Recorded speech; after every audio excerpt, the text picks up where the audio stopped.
Herkese selamlar, ben Murat. Bugün Beyoğlu'nu geziyorum videosu ile karşınızdayım. Beyoğlu'nun en güzel yerlerini, İstiklal Caddesi'ni, Taksim Meydanı'nı, Gezi Parkı'nı sizler için gezeceğim. Abdi ile beraber sokak lezzetlerini deneyimleyip sizler için yorumlayacağız. Çok güzel bir video sizi bekliyor. Şimdiden iyi seyirler, görüşmek üzere. Arkadaşlar sabah çok erkenden ben videoyu başlatmak istedim. Daha sonra çünkü İstiklal Caddesi'ni gezmek mümkün olmayacaktı. Scooter'la gezmek özellikle mümkün olmayacaktı. Çok kalabalık oluyor. Şu anda saat 9.30 gibi. Saat 10'dan sonra biraz yaya trafiği artıyor. O yüzden erken başlamak istedim. Evet, ilk durağımıza gelmek üzereyiz. Şu anda muhteşem mimarisiyle Pera Palace Oteli. Arkadaşlar Pera Palace Oteli'ni sizlere tanıtmak istiyorum. Pera Palace Oteli, Orient Express yolcularının alışkın oldukları yüksek standardı sunmak amacıyla 1895 yılında açılışı yapılan Haliç'in muhteşem manzarasına hakim, gördüğünüz gibi muhteşem bir otel. Atatürk'ün 101 numaralı odası hala otelde müze olarak da kullanılmaktadır. Belli saatlerde içeriye giriş izni verilebiliyor. Odanın gezilmesine de müsaade edilebiliyor. Kafeteryasından da yararlanılabiliyor. Çok güzel bir otel. Bugünlerde çok popüler olan bir Netflix dizisi Pera Palace'da gece yarısı da bu binada çekilmiştir. O bilgiyi de sizlere sunmak istiyorum. Ben de izledim, kızımla beraber izledim diziyi. Çok da beğendiğim bir dizi. Aksiyonu bol, eğlenceli, merak uyandıran, gizemli bir diziydi. Tavsiye ederim. Muhakkak izleyin. Pera Palace Oteli muhteşem gözüküyor. Arkadaşlar İstiklal Caddesi'nin sonunda tüneldeyiz. Bu bölge tünel bölgesi diye de geçer. Tünel Karaköy ile Beyoğlu İstiklal Caddesi arasındaki gidiş gelişleri kolaylaştırmak için 1874 yılında tamamlanmıştır. 75'te de açılışı yapılmıştır. Karaköy'den Beyoğlu'na çıkarken o dik yokuşa çıkmamak için kullandığımız yegane en performanslı araçlardan biridir. Oldukça sık kullanmasını da severim. Çok da keyiflidir. Çocukluğumdan beri çok keyif aldığım ulaşım aracıdır.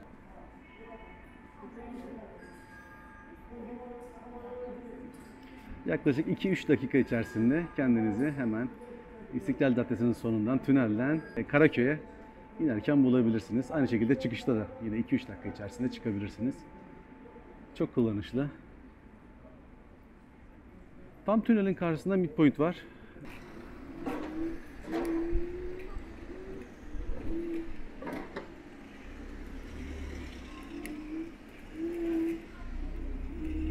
Evet, dediğim gibi İstiklal Caddesi henüz kalabalıklaşmamış. Erken tanıtmanın avantajlarını yaşıyorum. Çok fazla insan yok şu anda. Yoksa buralar çok kalabalık oluyor. Evet, meşhur Taksim Tünel tramvayımız. Kalkış durağı burası. Taksim'de bitiyor. Tünel tarafındaysanız eğer Taksim'de bitiyor.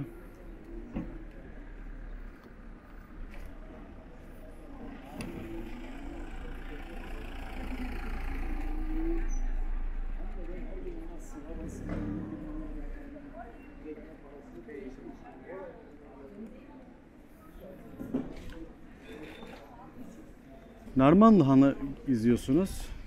Restorasyonu bittikten sonra oldukça popüler bir mekan oldu. İçerisinde kafeler, bolca kafe var. Hatta ben size bir göstereyim burayı. Şöyle kısa bir hemen gezintisini yapayım.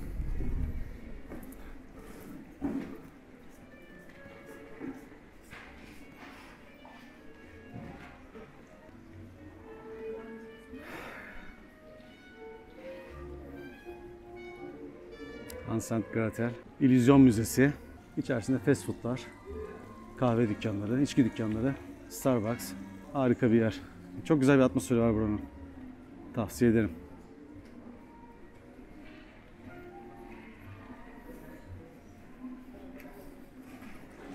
Gezimize devam ediyoruz.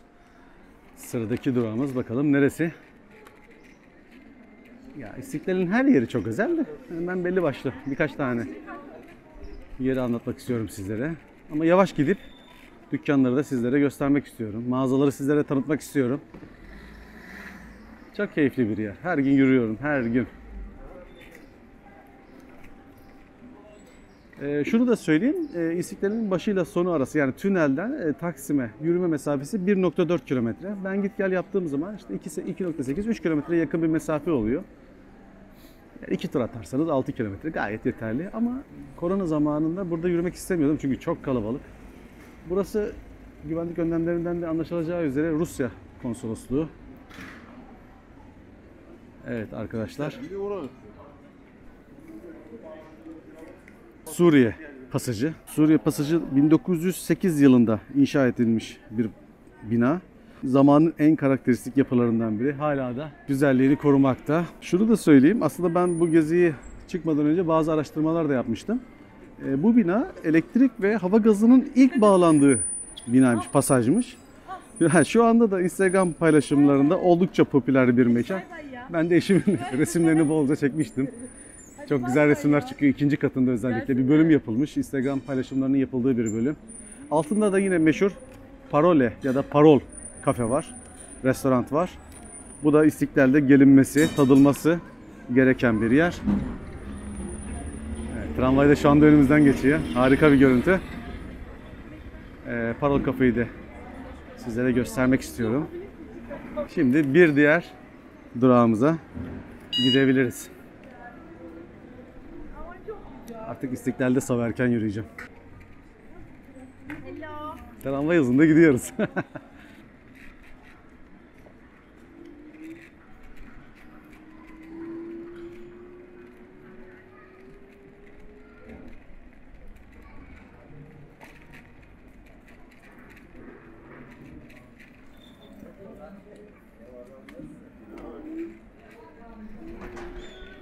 Oda Kule. Evet arkadaşlar. Geldik görülmesi gereken bir diğer yerimize. Saint Antoine Kilisesi. Saint Antoine Kilisesi 1913 yılında yapılmış. Her pazar İngilizce, İtalyanca, Lehçe, Aramice ve Türkçe ayinler yapılıyor. Çok özel bir yer. İstiklal Caddesi turumuz devam ediyor. Neredeyse yarıladık. Evet arkadaşlar şimdi bir diğer durağımıza gelmek üzereyiz. Galatasaray Lisesi. Mektebi Sultani. Çok özel bir yer, çok özel bir eğitim kurumu. Mektebi Sultani İstanbul Üniversitesi'nden sonraki şehirdeki en eski eğitim kurumu. Kapısında da aynı zamanda tramvay durağı bulunuyor. Zaten bir tünel, iki Galatasaray, üçüncüsü de Taksim veya tam tersi söylersek Taksim, Galatasaray, tünel olarak 3 tane durağı var tramvayın. Burada birkaç sene önce, aslında birkaç sene önce demeyeyim, yanıltıcı olabilir. Belki de 10 sene önce çok güzel konserler yapılıyordu. Bahar ayının bitmesiyle yaza girerken yani okulların kapanması döneminde çok güzel müzik grupları, sololar, inanılmaz konserler veriyordu. O zamanlar biz de içeri girip eğlenebiliyorduk. Çok keyifliydi ama uzun zamandır yapılmıyor. O eksikliğini hissediyoruz.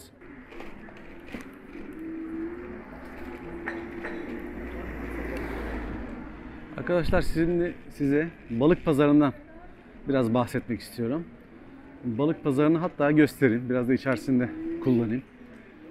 Balık pazarı eski canlılığını, şatafatlı günlerini kaybetmiş bir pazar. Eskiden her taraf balıkçıydı burada. Balık bolluğu da vardı ve inanılmaz güzel kaliteli balıkçılar bulunuyordu. Şimdi daha çok takı dükkanları, baharatçı oldu. Balık pazarında böylelikle size bir tanıtmış olayım. İki tane karşılıklı bir balıkçı var.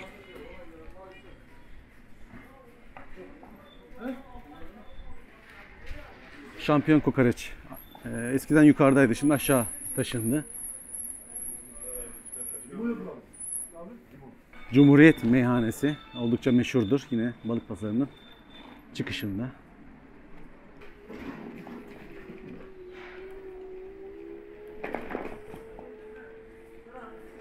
Çok güzeldi burası eskiden. Ben çocukluğumda çok keyif aldığımız, çok canlı, çok hareketli bir sokaktı.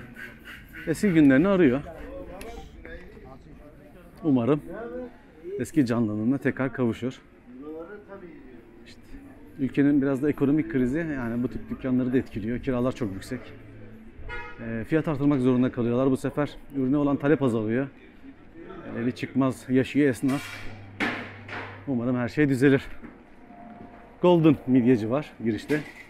Hemen balık pazarının yanında Çiçek Pasajı var. Şimdi onu göstereceğim size. Çiçek Pasajı da yine eski canlılığını arayan mekanlardan birisi. Şöyle göstereyim size.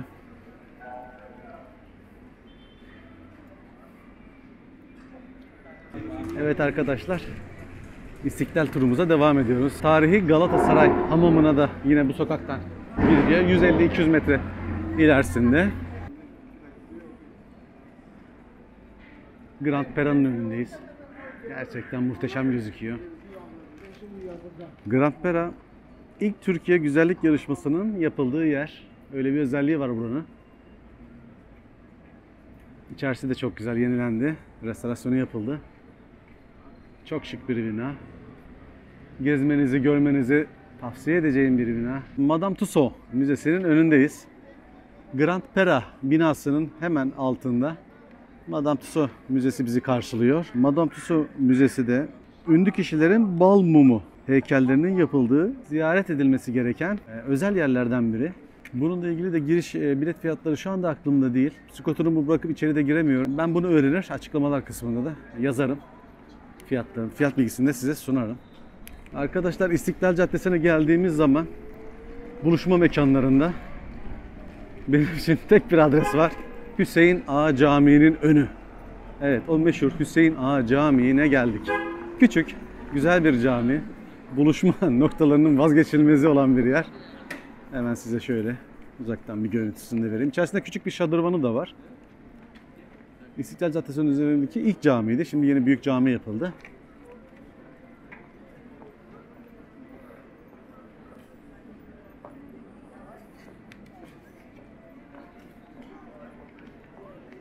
Hemen yan tarafında Demirören AVM adıyla geçiyordu ama şimdi ismi değişmiş. İstiklal AVM olmuş. Evet, içerisinde tüm mağazaların olduğu Beyoğlu'nun en büyük AVM'si. İstiklal AVM'yi de sizlere gösteriyorum.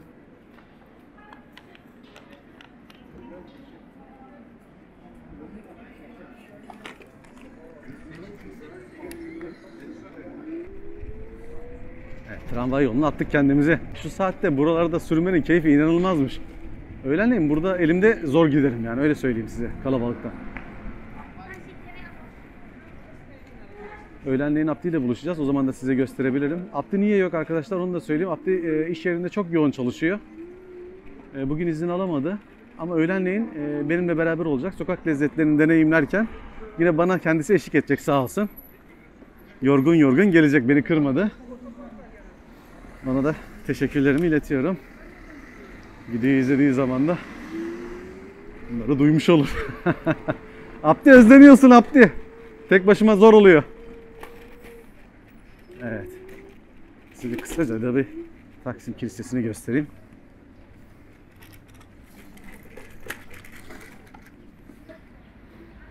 Yine gezilmesi, girilmesi gereken yerlerden vaktiniz varsa uğrayabilirsiniz.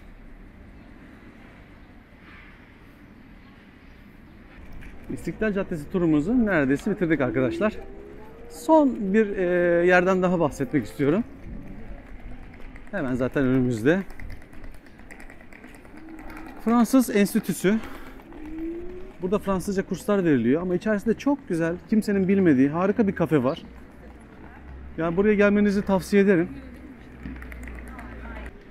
Bir kafe olduğunu söyleyebilirim. Biz daha önce geldik.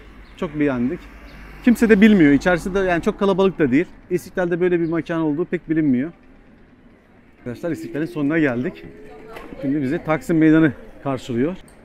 Hemen size şöyle bir meydanı göstermek istiyorum.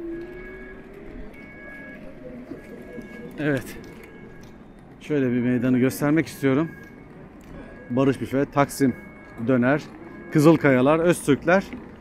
Hepsi de çok güzel sokak lezzetleri sunan, harika döneri olan, etleri olan, ıslak hamburgeri yine çok lezzetli olan büfeler. Sürprizimiz olacak burayla ilgili videonun sonlarına doğru. Evet, şimdi Taksim Meydanı'nda bir tur atalım.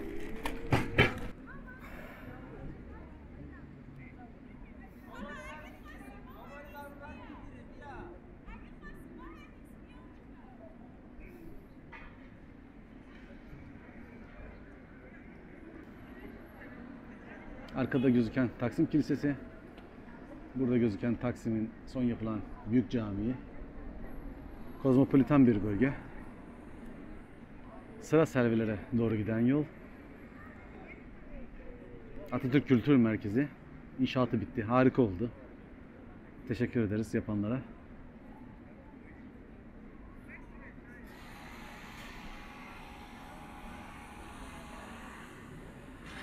Şimdi ben etrafta biraz turlamak istiyorum. Oradan Gezi Parkı'na bir sürüş istiyorum. Ben çocukken babaannem beni elimden tutar Gezi Parkı'na getirirdi. Oranın bende anıları çoktur. Orada bir turlamak istiyorum. Uzun zamandır gitmedim. Bir son halini görmek istiyorum. Oteller bölgesini görmek istiyorum. Oteller bölgesini size tanıtmak istiyorum daha doğrusu. O zaman devam edelim.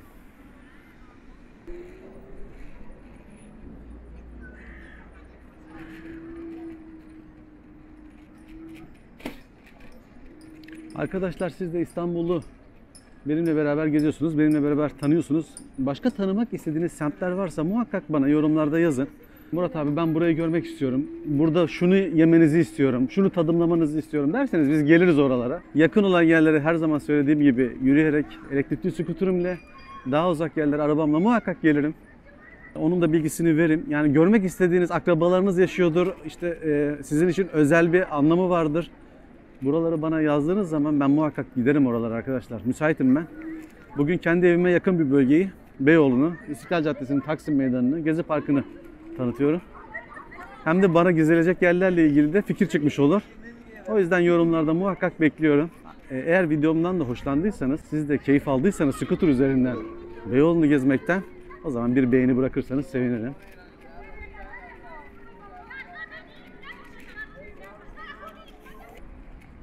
Hemen üst tarafı Gezi Parkı. Zaten Gezi Kafe gözüküyor mu? Evet, şurada hemen Gezi Kafe.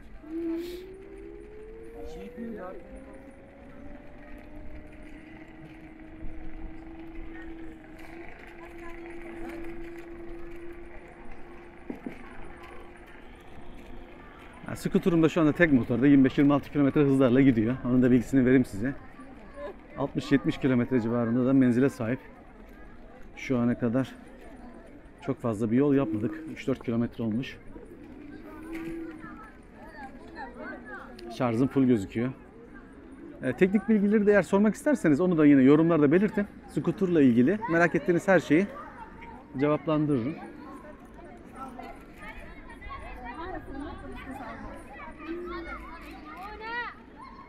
Şöyle bir oteller bölgesine girmek istiyorum. Bu da İstanbul dışından da yurt dışından gelecek olan turistler için bilgilendirmek amacıyla o bölgeyi, oteller bölgesini görmeleri açısından bir fikir versin diye oteller bölgesine giriyorum. Aslında gezi programımda yoktu ama şimdi aklıma geldi. Otelleri de şöyle bir kısaca göstermek istiyorum. Yeme içme mekanları, kebapçılar ağırlıklı, döviz büroları mevcut.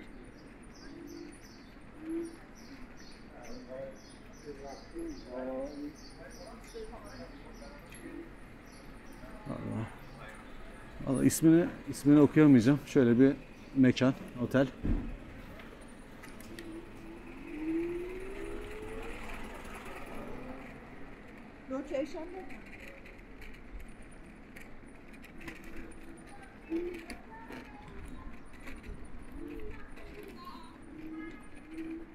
Bu yolda da parke taşlar biraz çokmuş.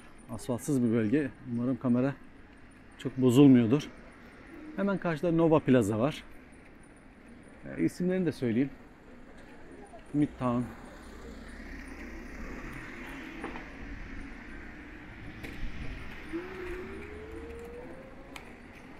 Ya eskiden çok canlıydı bu oteller bölgesi.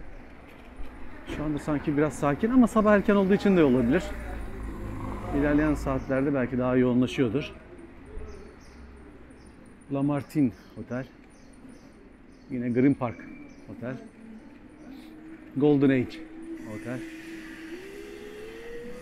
Hepsi bu bölgede. Burası zaten oteller bölgesi olarak adlandırılıyor.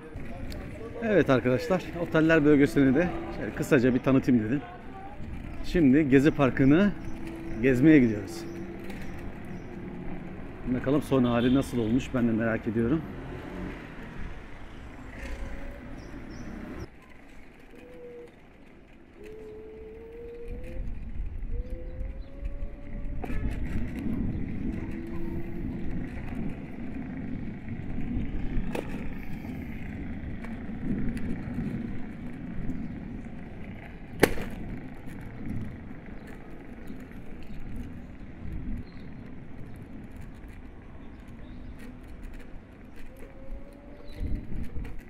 Evet, Gezi Park'ın içerisine girdik.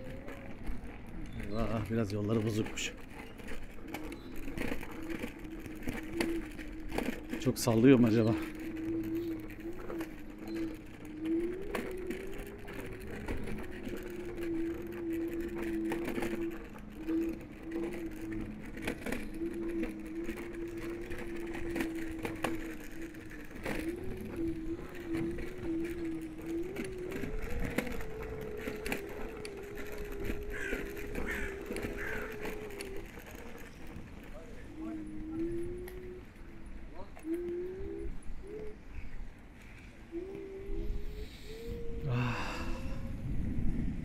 Ne kadar keyifli bir yer.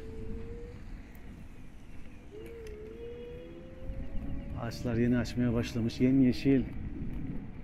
Burası Gezi Kafe.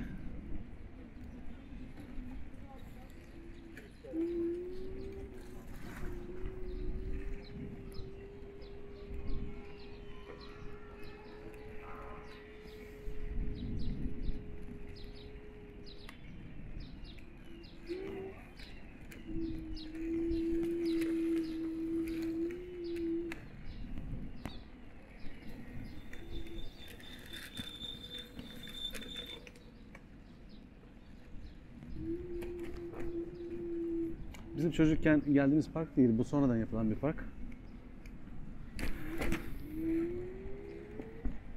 Çok güzel. Çok güzel bir yer. Tertemiz. Gezin, yani burayı da gezin. Gezi Parkı'na gelin arkadaşlar.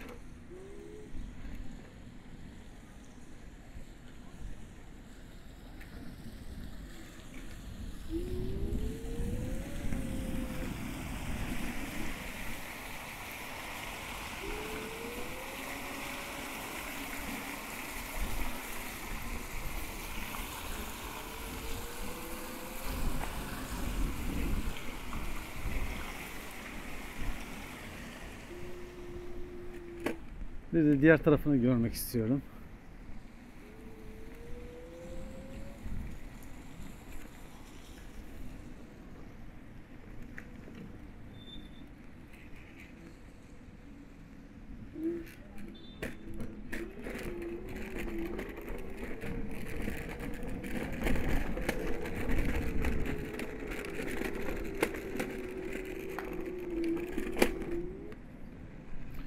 Burayı tek motorla çıktığım için biraz zorlanıyor. Yani normalde tek motor arkadan itişli olduğu zamanlarda çok dik yokuşlarda zorlanıyor. O yüzden çift motor açmak lazım ama açmadım ben. Düzde zaten çok yeterli. Tek motorla çift motor arasındaki fark o. Yokuşlarda tek motor bırakır. Ne kadar güçlü olursa olsun. Yani 1400 watt tek motor bence yeterli olmaz. İki motor olduğu zaman mesela 600-600 iki tane önden ve arkadan çift motor olsun. Arkada sadece 1400 watt tek motor olsun. Ben yine de önden ve arkadan 600 wattlık motoru seçerim. Arkadaşlar merhaba. Merhaba. Abdü ile beraber buluştuk. Evet, geldik bugün. İş çıkışı sağ olsun uğradı. Şimdi sokak lezzetlerini beraber deneyimleyeceğiz. Abdü, biraz da sen bahset. Nasıl çalışıyorsun? Vallahi bu aralar Ramazan dolayısıyla hani şey dedik, biraz işler düşer dedik ama Yoğun çalışıyorsun. yine yoğun çalışıyorum. Ortalama hani 70-80 oda gidiyoruz ki normalde zaten full çektiğimiz zaman 100 odanın üstünde oluyoruz. Aslında biz senin ne iş yaptığını da söylemedik. Ondan da kısaca istersen bir bilgi verelim. Evet, Taksim bölgesi talimhanede 4 yıldızlı bir otelde resepsiyonist olarak çalışıyorum ben. Oteller bölgesine de geldim. Oraları da kısaca tanıttım oteller için. Güzel bir video hazırladım. Sen de izlersin. Tamam, bakacağız artık. Şimdi Abdü, neredeyiz? Sokak lezzetleri olarak hemen şöyle göstereyim.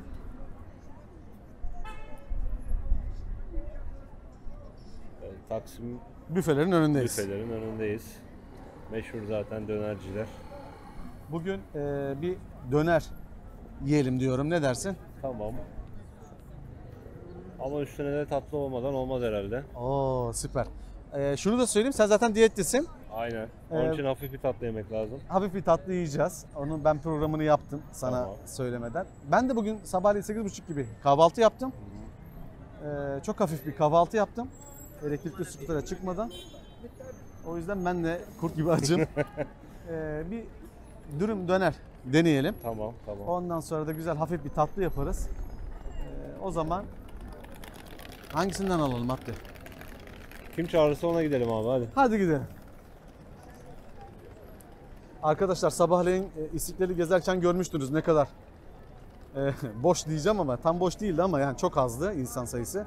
Şimdi saat 3.30 ve inanılmaz kalabalık. Yani bırakın skuturu. Elimde değil mi? Skuturu elimde taşıyamam yani şu anda. Aynen abi şu an adım atacak yer yok. Adım atacak Tabiri yer işte yok. Burada.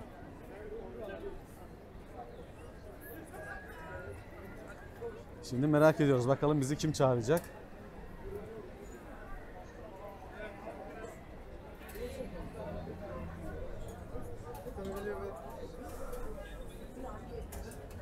Evet, Taksim Büfe çağırdı. Tamam. Tatlım şey o zaman. Taksim Büfe'ye geldik.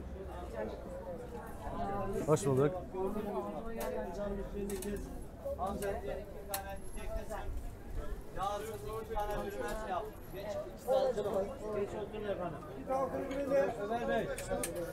Ömer Bey, hanımefendilere bir yer ayarla. Evet, hürmet. Sıkıntı yok Allah, rahat ol. Kolay Hesabı gelsin. gelmez dedi, sağ ol abi. Biz 2 tane dürüm istiyoruz et. Abi efendim. Ama şöyle hafiften yağlayarak. Tamam, anlaşıldı. Onun peşinden iki dürüm acılı yağsız. Onun peşinden 2 tane dürüm et yağlı. Haydi bakayım, haydi.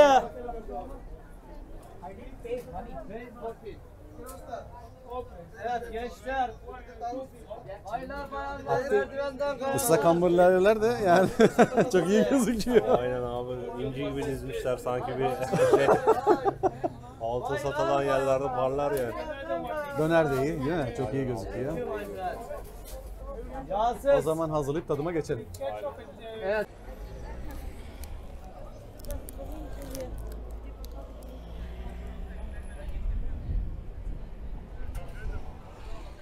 Abi özellikle yağlı dedim mi yoksa? Dedim.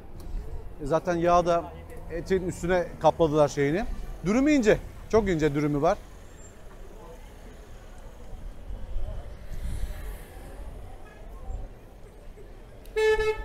Yani etin tadı geliyor direkt Abdi.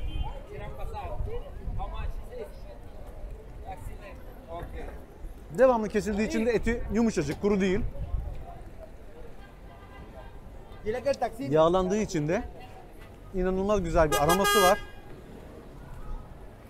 Ya sokakta satılan her şeye bayılıyorum. Yani sokak lezzetlerinin en önemli özelliği. Ya şunu kapalı bir yerde yesen belki de bu zevki bulamıyorsun. Evet. Çok güzel.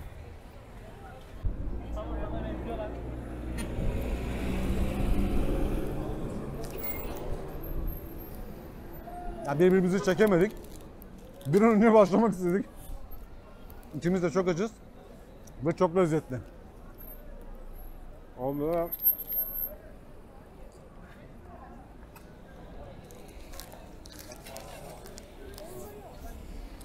eti keserken bayağı kalın kesmişler. Hani böyle ısırırsın hiç tad almazsın ya. Ya bu ondan değil yani. Evet. O çok önemli değil mi? Şimdi o makineyle kesiyorlar. Makine aynen birçok yer artık burada makineye geçmiş. Hani Biz de özellikle Orada onu tercih etmedik yani. yani döner dediğin öyle hani birbirine sürteceksin, o şekli yapacaksın, sesini çıkartacaksın, ince ince kıyacaksın. Öbür türlü makine olduğu zaman çok standart yapıyor yani. Standartlardan uzak duracaksın zaten ya. Farklı olanı zaten bulman, tatman lazım. Bu Baksana, da farklı yani- bir şey yani. Makineyle yapılanlarda Abdi, lezzet eksikliği oluyor. Çok ince kesiliyor. Burada ustanın yani kesmesiyle çok lezzetli geldi bana. İçi de iyi gözüküyor yani kalınlığı, doluluk oranı. Evet yani çoğu yerde daha çok böyle patates ve domatese yükleniyorlar. Hı hı. Ya burada da tabii ki patatesi var ama yani her bir ısırıkta döner yediğinizi anlıyorsunuz. Turşu da var içinde ama Turşu kıtır da var, kıtır. evet. Değil mi? Kıtır kıtır bir Yani turşusu yumuşak var. turşu değil. Hiç sevmem yumuşak turşuyu. Turşuyu ısırdığın zaman o hem ağzında hem kulağında işleyeceksin o çıtırtı sesini. Şunu Gayet da güzel söyleyelim. yani. Yani bizim hoşumuza gitmeseydi, yani etinin lezzetsiz olması veya turşunun işte yumuşak olması gibi durumlar olsa bunu kesinlikle söylerdik. Yani kesinlikle söylerdik. Hoşumuza gittiği şeyleri şu anda anlatıyoruz. Burası zaten bizim devamlı deneyimlediğimiz büfelerden biri. Ama zaten başarılı olmasa yani önünde bu kadar kalabalık olacağını da düşünmüyorum. Buralar seneler boyunca çok başarılı. Lezzet olarak da çok lezzetli. Bir tanesi doyurur mu? O soruyu sorayım. Ben şimdi diyette olduğum için bu bana yeterli aslında. Ben doyarım bununla. Sen? Yani şöyle bir şey diyebilirim. Atıyorum sabah bir kahvaltı yaparsınız, akşam işte saat ne bileyim 9'da gelirsiniz. Hani o saate kadar aç kalırsınız. Yetmez. Ya bir tanesi yetmez diyebiliriz. O Ama zaman yetmez. normal şartlarda orta seviyede bir açlık için bence Değil mi? bir Keser. tane dürüm yeterli. Keser. Abdi fiyatından da bahsedeyim. Ben de tam oraya gelecektim. Biraz daha yemeği düşünüyorum onun için. Tamam. O zaman biraz daha yiyelim.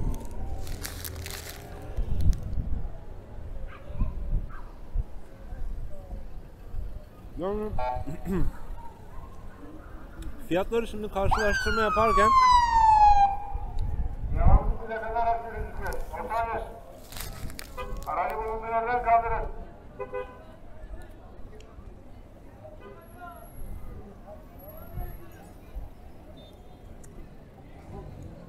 ya fiyat açısından baktığımız zaman artık bazı şeyleri karşılaştırmakta zorlanıyorum açıkçası.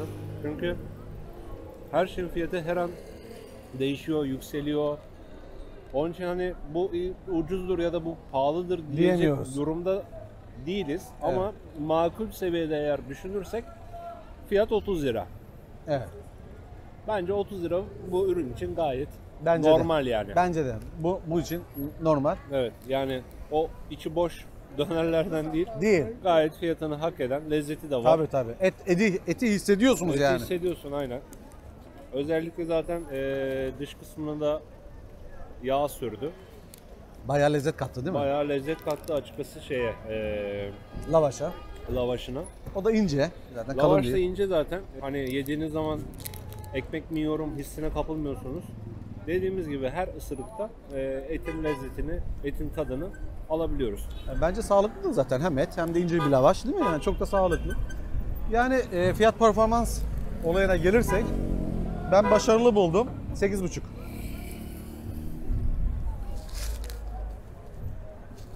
İstersen tek tek gidelim bununla. Tamam. Fiyat nasıl diyelim? Onu zaten söylemiştik ama yine belirtelim sonunda. Fiyat 8. Fiyat 8,5 Yani bende. etin bu kadar yüksek olduğu bir yerde bundan aşağı olmaz yani. Yani ben fiyat 8,5 diyeyim. Lezzet? Lezzet 8,5.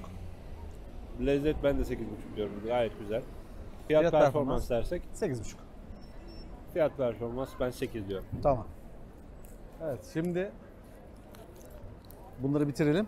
Ondan sonra ikinci durağımıza geçelim. Artık tatlıya gidebiliriz. Oo süper. Evet klasik ilkbahar ayındayız işte. Ben yine kalın montumu giydim sabah erken gittiğim için işe. Şu an zaten herkes farklı şeyler giymiş. Kimi tişörtle dolaşıyor, kimi işte benim gibi kalın montunu giymiş. Sabah serin ama. Abi sabahları serin oluyor işte 6.30'larda çıkıyorum zaten işe gitmek için. O saatlerde çıkınca hava serinliğinden dolayı kaynaklı işte artık ne dersen. Montu giyiyoruz ama işte öğlende çıkarken böyle pişiyorum abi. Nereye gidiyoruz abi? Belli mi filan? Gelmek üzereyiz.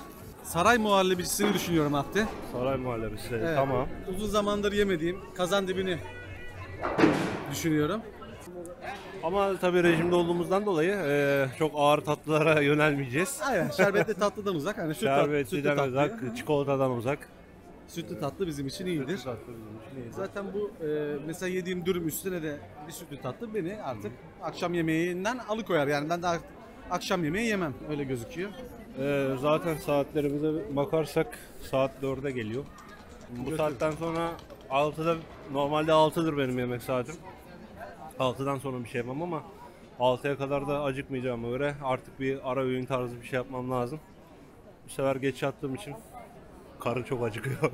Bir konfleks falan yaparsın. Yani büyük ihtimalle bir yoğurdun içine Ha, işte süper. biraz cornflakes dökerim. Aynen ben de öyle yapıyorum.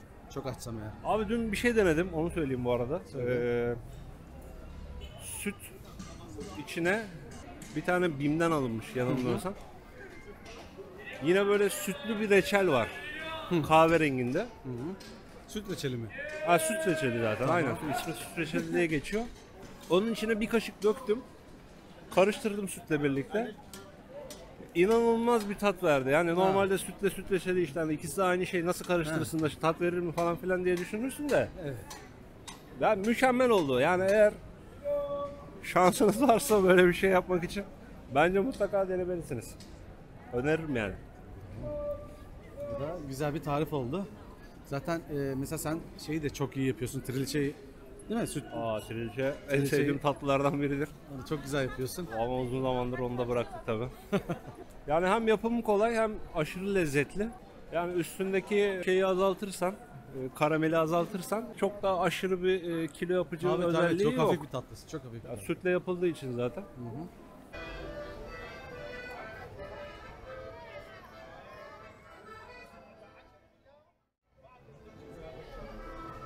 Arkadaşlar ikinci lezzet durağımıza geldik.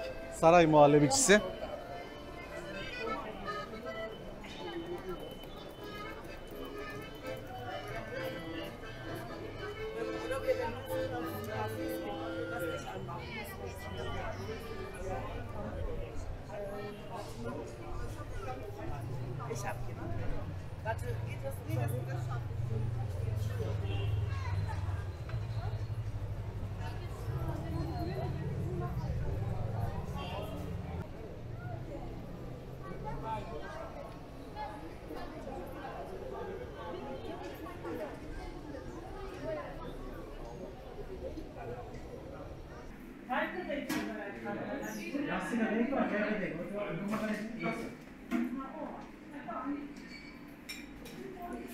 Abdi.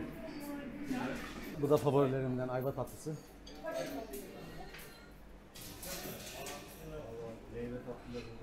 Sevmiyor musun? Ekmek kadayıfı. Ekmek kadayıfı.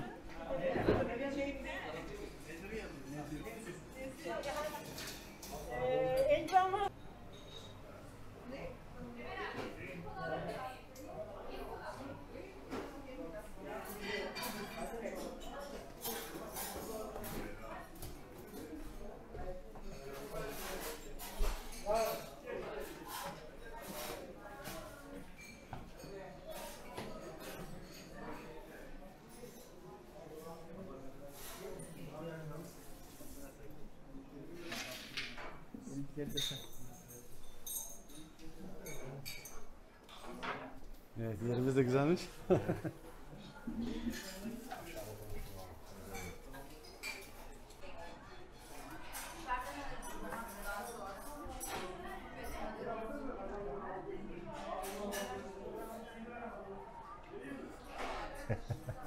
Evet, saray muhallebisi deyince akla zaten direkt tatlı geliyor. Biz kazandığını söyledik. Ben dondurmalı tercih ettim. Yani yine rejim bozduruyorsun bana. Müsaadenle abi ilk lokmayı ben alıyorum. Senin yorumlarını merak ediyorum. Tadımı sana yaptırmak istedim zaten.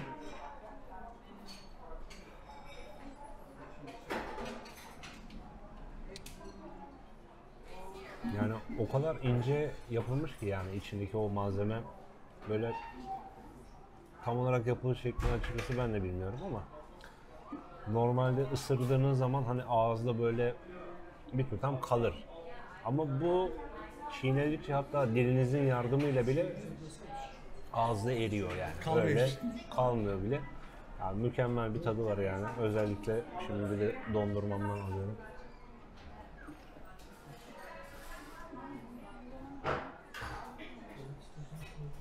Dondurma biraz ekşi, dondurmayı beğenmedim açıkçası. Öyle mi? Ha. Yani Karpuz gibi dondurma ya. Bence dondurmaya gerek yok yani. Bence dondurmaya gerek yok. O zaman benimki gibi söylemek lazım. Sade. Afiyet olsun. Teşekkürler. Arkadaşlar Saray Muhallebisi'ndeyiz. Eski bir mekan, tarihi bir mekan. 1935 yılında kurulmuş. İnanılmaz güzel ürünleri olan. Biraz önce de çekimlerini yaptım. Her tatlısı gel beni ye diyor. Ama tabii öyle bir şey yapmayacağız. Biz hafif bir tatlıyla bugünü sonlandırmak istiyoruz. Uzun zamandır yemediğim kazandibini bugün deneyimlemek istedim. Abdü çok beğendi. Of.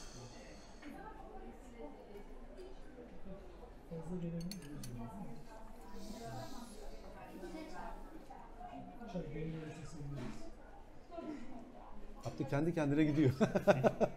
Yani ekstra bir çaba harcamaya gerek kalmıyor. Kıvamı çok iyi.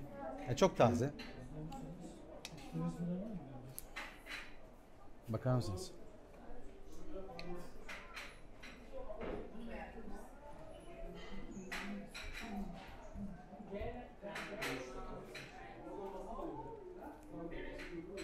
Çok güzel.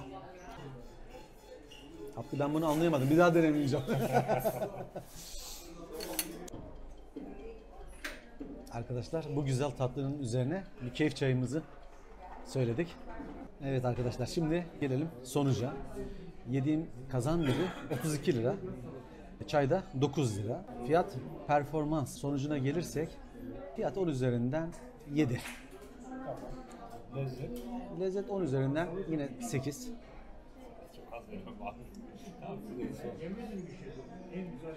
Benim biraz şeyim bol keseden atamıyorum yok.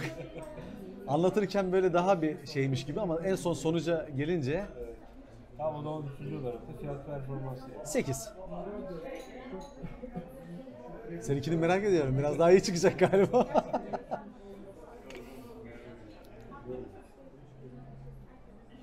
Bak çayı söyleyeyim. Çay 10 üzerinden 8,5. Çayı bayağı iyi. Evet, yedik içtik. Sonuca geldik diyelim artık. 3 kategoride bakıyorduk her zaman. Önce diyelim ki fiyat. Fiyat 10 üzerinden 7. Fiyatta aynıyız. Fiyattan lezzet sen 8 verdin ama lezzet benim için 9,5. Yani Çok iyi değil mi? tatlı olarak gerçekten ağza dağılıyor hani. Gerçekten bilmiyorum ben çok da yemiyorum açıkçası hani böyle tatlılar ama buradaki yediğim tatlılar yani gerçekten hak ediyor. Ya sadece kazandibi için söylemeyelim. Yani tüm çeşitleri için. Belki pastası, belki sütlacı, belki baklavası. Bu arada fiyat performansla gelirsek 8,5 diyorum ben.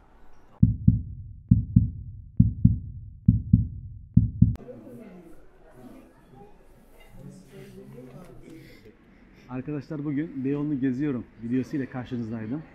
Beyoğlu, İstiklal Caddesi'ni, Taksim Meydanı'nı, Gezi Parkı'nı gezdim. Daha sonra Abdü ile beraber buluştuk. Sokak lezzetlerinden döner denedik. Aynı zamanda Saray Muhallebicisi'nden de çok güzel kazandibi tatlısını deneyimledik. Güzel bir video olduğunu düşünüyorum. Umarım sizin de hoşunuza gitmiştir. Biz keyif aldık. Bir başka videoda görüşmek üzere. Hoşça kalın. Hoşça kalın. Bizimle kalın.